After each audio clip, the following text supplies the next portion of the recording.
What boys do in a workshop, I guess, huh, buddy?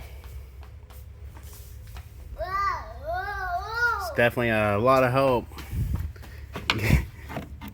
getting this undercoating off.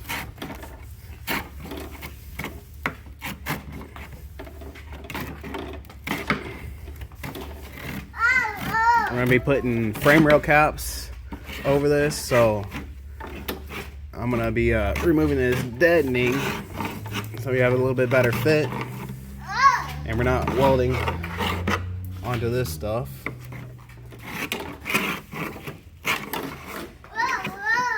And we might be putting some panel bond on this. It'll be a little while, but little man's cleaning this up.